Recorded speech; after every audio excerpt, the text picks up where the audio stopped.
Praise the Lord. கர்த்தரும் இரட்சகருமாகிய இயேசு நாமத்தினாலே அன்பின் வாழ்த்துக்கள்.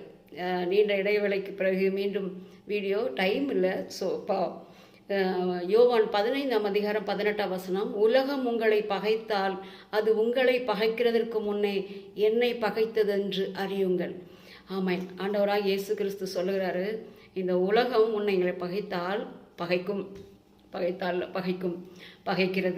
பகைத்தால் அதை பற்றி நம்ம ஒன்றுமே நினைக்க வேண்டாம். அது நம்மை பகைக்கிறதுக்கு முன்னமே அவரையும் பகைத்தது இந்த உலகம் அப்படிங்கிறத நம்ம தெரிந்து கொண்டால் போதும். அவர் நம்மை தெரிந்து கொண்டபடியினாலும் நாம் உலகத்தாராய் இல்லாததினாலும் இந்த உலகம் நம்மை பகைக்கிறது. எங்கே போனாலும் பகைதாங்க. யார்கிட்ட போய் பழகினாலும் அது கடைசியில் பகையில் தான் முடியுது. நமக்கு காரணம் புரியல.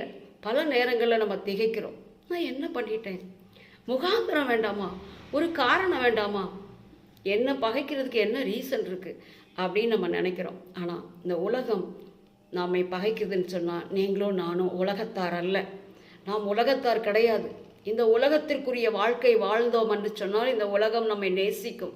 இந்த உலகம் நம்மை பகைக்கிறதுன்னு சொன்னால் சந்தோஷப்படுங்க. காரணம், நாம் கர்த்தரால் தெரிந்து கொள்ளப்பட்டிருக்கிறோம். அதனால் அது நம்மை பகைக்கிறது. நாம் உலகத்தார் அல்ல, இந்த உலகத்துக்குரியவர்கள் அல்ல. நாம் தேவனால் தெரிந்து கொள்ளப்பட்ட தேவ பிள்ளைகள், தேவனுடைய மகிமையை சுதந்திரிக்க போகிற தேவனுடைய மக்கள்.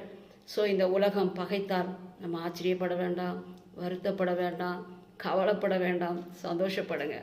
ஸோ ஆண்டவர் நம்மை தெரிந்து கொண்டிருக்கிறார். ஸோ இந்த உலகம் பகைக்கிறது, இதை குறித்து நம்ம ஒன்றும் யோசிக்க வேண்டாம். யாராவது நிறைய பகைக்கப்பட்டிருக்கீங்களா? சொந்த பந்தங்களால், கூட பிறந்த உடன்பிறப்புகளால், நட்புகளால், அநேகரால் பகைக்கப்பட்டிருக்கீங்களா? சந்தோஷப்படுங்க.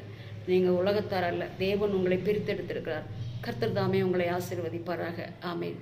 தேங்க்யூ.